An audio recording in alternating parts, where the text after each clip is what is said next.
Spoštovani, od samega začetka, vse od razglasitve naše neodvisnosti in od vojne za Slovenijo, še nikoli nismo bili v težjem položaju.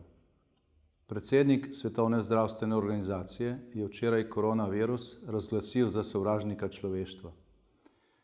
Nevarnost je hujša kot v klasični vojni, razen če je v njej uporabljeno biološko orožje. Dokler ne bo na voljo cepiva, je naša edina možnost upočasnitev širjenja virusa. Zato smo v bitki s časom. Kot vlada smo prisegli v petek zvečer. Običajno imajo vlade na voljo 100 dni, da se ekipirajo in pripravijo na redno delovanje. Mi smo imeli na voljo največ polovico ene sobote, večina ministrov niti to ne. Zato smo bili primorani ustanoviti krizni štab, ki je v bistvu vlada razširjena s ključnimi strokovnjaki in operativci. Deloval bo, dokler se vlada v celoti ne postavi na noge. Iskrena hvala vsem, ki sodelujete v njem, še posebej pa iskrena hvala vsem tistim, ki ste pravočasno javno opozarjali na nevarnost. Če ne bilo teh vaših glasov, včasih osamljenih v puščavi, bi bili danes v še težjem položaju. V Evropi so danes države, ki so z epidemijo že vitalno prizadete, države, ki so zaradi zamud na robu kaosa in razglašajo klasična izredna in vojna stanja, dve državi, ki sta imeli za obrambo pred epidemijo izdelane ustrezne načrte, ter večino ostalih, v katerih improvizirajo, a to delajo v glavnem utečeni in večinoma dobro organizirani državni aparati. V Sloveniji smo zamudili. Opazovali smo dogajanje v severni Italiji in nismo verjeli, da virus od tam lahko pride k nam prej kot do Rima ali do Sicilije. Celo v času šolskih počitnic nismo dajali nobenih potrebnih nasvetov našim državljanom. Poslušali smo, da imamo državni načrt za epidemijo, niso pa nam povedali, da je to načrt za epidemijo gripe. Poslušali smo, da imamo dovolj zaščitne opreme, v resnici pa so bila skladišča glede na potrebe praktično prazna. Niso obstajali niti seznami potreb na državni ravni, niti skupni načrti nabav, niti enotna mnenja stroke. Pričakal nas je kaos. Že sredi februarja smo javno zahtevali sklic seje Sveta za nacionalno varnost, sklicana pa je bila šele 9. marca. Zahteve stranke z daleč največjo podporo volivcev več kot 3 tedne ni ignorirala samo takratna vlada, ampak tudi osrednji mediji. Zato naj danes ob vseh kritikah glede ukrepov, ki letijo na nekaj dni staro vlado, vsak najprej pogleda vase. Je pa seveda kritika dovoljena. Vlada je v položaju, ko za spopad z epidemijo nima na voljo nobenih pripravljenih ukrepov. Vsako odredbo, vsak odlok, vsak sklep je treba napisati od prve črke naprej. Nekatere države enostavno sprejemajo odloke, ki so jih pripravili mesece in tedne prej, mi jih moramo domisliti, napisati, uskladiti in sprejeti v enem dnevu ali celo nekaj urah. In vsaka ura je v tej bitki dragocena. Zato sledimo tudi ravnanju tistih držav, ki so imeli ukrepe domišljene in pripravljene vnaprej. Naše zdravstveno osebje je med najbolj obremenjenimi in požrtvovalnimi že v normalnih razmerah. Sedaj smo mi na vrsti, da jim damo potreben čas, da se dodatno reorganizirajo, da vpokličejo rezerve, da lahko priskrbimo dodatno zaščitno opremo, medicinsko opremo in zdravila. Skrbeti morajo namreč še vedno tudi za vse ostale, ki potrebujejo redno zdravljenje, zdravila in nujno pomoč. Njim in vsem ostalim na najbolj izpostavljenih mestih v tej krizi izražam veliko zahvalo in jim sporočam, da bodo vsi, ki so ali bodo dvojno obremenjeni, dobili tudi dvojno plačilo. Danes urgentno rešujemo dobave zaščitne opreme. Ni bila naročena pravočasno, zato so mnoge dobave obtičale pred administrativnimi in transportnimi ovirami. Države, ki so razglasile izredno ali vojno stanje, so s tem odpravile vrsto notranjih in evropskih predpisov. Države, ponekod tudi lokalne oblasti, izvajajo zasege tovrstne opreme. Običajne procedure marsikje ne delujejo. Države izven Evropske unije sprejemajo podobne ukrepe, kar blokira ali otežuje neposredno letalsko dostavo. Evropske smernice, sprejete za to situacijo, še ne delujejo. Rešujemo posamične primere, a položaj v celoti še nekaj časa ne bo razrešen. Zato bomo še nekaj dni primorani nadaljevati z zbiranjem notranjih rezerv in jih usmerjati po najnujnejših prioritetah. Zaganjamo tudi lastno proizvodnjo, podobno ravnajo praktično vse države. V razmeroma kratkem času bo v Evropi in pri nas na voljo dovolj zaščitne opreme, končno pri njeni izdelavi ne gre za vesoljsko tehnologijo. Zato se osredotočamo na zagotovitev dodatne kritične medicinske opreme in zdravil, kar bo srednjeročno zahtevnejši izziv. Delamo vse, da bi ga zmogli.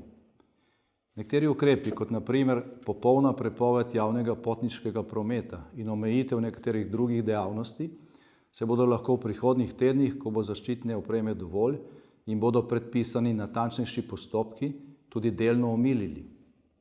Blagovne rezerve hrane in drugih potrebščin so znatne in jih bomo še dopolnjevali. Slovensko kmetijstvo tudi veliko zmore. Ne bomo lačni. Tovorni promet bo vsaj deloma tekel tudi v kriznih razmerah, prav tako proizvodnja mnogih drugih potrebščin. Vsem delavcem in podjetnikom, ki tudi v teh časih ohranjate proizvodnjo, za to iskrena hvala. Spoštovani, spopad z epidemijo terja poleg že sprejetih tudi bolj dolgoročne ukrepe, predvsem finančne in gospodarske narave, ki jih je vlada začela pripravljati že včeraj. Cilja tega kombiniranega koronazakonskega paketa sta dva. Prvič, zagotoviti vse možne potenciale za uspešen spopad z epidemijo in drugič, zagotoviti vsem vam in gospodarstvu finančno blazino za prebroditev krize. Evropska centralna banka je včeraj s svojimi odločitvami ustvarila dovolj velik manevrski prostor, da bo lahko naša vlada sedaj ukrepala pravočasno in učinkovito. Vedeti moramo, da smo ljudje tudi bistveni del ekonomskih procesov in da sta človek in gospodarski tokovi dve plati istega kovanca. Kljub temu pa je v tem trenutku krize jasno, da mora imeti absolutno prednost zdravje in življenje ljudi. Seveda bomo v tej naglici delali tudi napake. V tej situaciji in tem stanju pripravljenosti se temu ni mogoče izogniti. Opozarjajte nas nanje in sproti jih bomo popravljali. Na zadnji seji Sveta za nacionalno varnost smo vsi politični dejavniki v Sloveniji dosegli visoko stopnjo soglasja o potrebnosti sodelovanja za hitro in učinkovito ukrepanje. Zahvaljujem se vsem, ki so k temu prispevali in ki nadaljujejo po tej poti. Konstruktivna, obojestranska pripravljenost za sodelovanje pri sprejemanju zakonskih ukrepov v Državnem zboru je ena od najpomembnejših garancij za uspešen spopad z epidemijo. Kriza nas je zajela v trenutku, ko so nekateri najvitalnejši instrumenti države za njeno obvladovanje kadrovsko izjemno osiromašeni. Slovenska vojska bo zato v prihodnjih dneh začela popolnjevati svoje enote s prostovoljno rezervo v skladu z obstoječo zakonodajo. Vsi, ki obvladate vojaška znanja in veščine in ne delate na nujnih delovnih mestih, vabljeni, da se prostovoljno pridružite skupnim naporom za zagotavljanje splošne varnosti. Ob koncu bi se želel še enkrat iskreno zahvaliti zdravstvenemu osebju, zdravnikom, sestram, delavcem v laboratorijih, ordinacijah, domovih za ostarele, delujoči proizvodni in javnih službah, vsem, ki ste pregorevali ob reorganizaciji ključnih sektorjev zdravstvenega sistema, ki ste ob nejasnih navodilih ohranjali mirno kri in delovali zbrano in osredotočeno. Velika in iskrena hvala tudi vsem županom občin, ki ste preko vikenda in teh nekaj dneh uredili na tisoče stvari, od varstva za tiste, ki jih nujno potrebujemo, do dodatnih zaščitnih ukrepov na tistih mestih, kjer se zbirajo najbolj ranljive skupine ljudi v času te epidemije. Posebna zahvala županu občine Šmarje, ki je prevzel nase odgovornost in zaprl šolo, ko je bilo to potrebno in s tem zaščitil zdravje naših najmlajših. Zahvala gre civilni zaščiti širom po državi, vsem članom kriznega štaba, ki so se brez oklevanja odzvali na mojo prošnjo za sodelovanje. Hvala vsem sodržavljankam in sodržavljanom, prostovoljcem, ki ste se organizirali v okoljih, v katerih živite in ponudili pomoč starejšim in bolnim, ki so najbolj ogroženi. Človeška solidarnost je danes na preizkušnji. Vesel sem, ker vidim, da bo v Sloveniji zmagala. Spoštovani rojaki, svojo državo smo pred 30 leti ustanovili in ubranili tudi zato, da bi v njej lahko živeli svobodno. Omejevanje gibanja je v temeljnem nasprotju z bistvom našega življenja in hotenja. Toda v tem trenutku je nujno, če želimo rešiti mnoga življenja.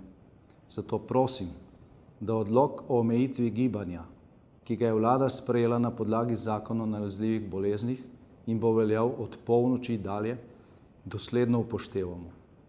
V bolnišnicah imamo že tudi mlade, ki so oboleli za virusom, zato nevarnosti res ne podcenjujmo.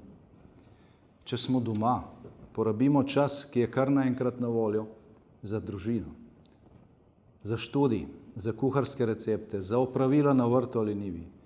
Preberimo knjigo, ki že dolgo časa čaka na polici, pokličimo znanca ali prijatelja, ki ga že dolgo nismo. Razmislimo o osebnih in poslovnih izzivih, ki nas čakajo po krizi. Veliko koristnega lahko naredimo zase, tudi v teh časih. Veliko pa je tudi drobnih, a prijetnih stvari, za katere dolgo ni bilo časa. Bodimo v mislih in molitvah s tistimi, ki so zboleli, in s tistimi, ki varujejo njihova življenja. Ponovno vam polagam na srce. Najbolj nujno je, da se zavemo, da tudi najbolj drastični ukrepi ne bodo zalegli, če se ne bomo zavedali, da je vsak izmed nas tako del problema, kot del rešitve. Virus lahko širimo samo mi kot posamezniki. Samo kot posamezniki lahko tudi vsaj upočasnimo širitev. Spoštovani Slovenke in Slovenci, sodržavljani, dragi rojaki. Pandemija koronavirusa je spremenila svet. Že danes je marsikaj drugače, kot smo bili navajeni, in jutri bo ta razlika še večja. Časa krize ni mogoče izmeriti, vsaj danes še ne, zagotovo pa ne govorimo o dnevih, temveč najmanj o tednih in mesecih. A če bomo res vsi storili vse, kar je potrebno, potem bomo to nevarnost v vsakem primeru skupaj uspešno premagali in nekoč bomo lahko spet normalno živeli. Lepo pozdravljeni, ostanite zdravi in varni.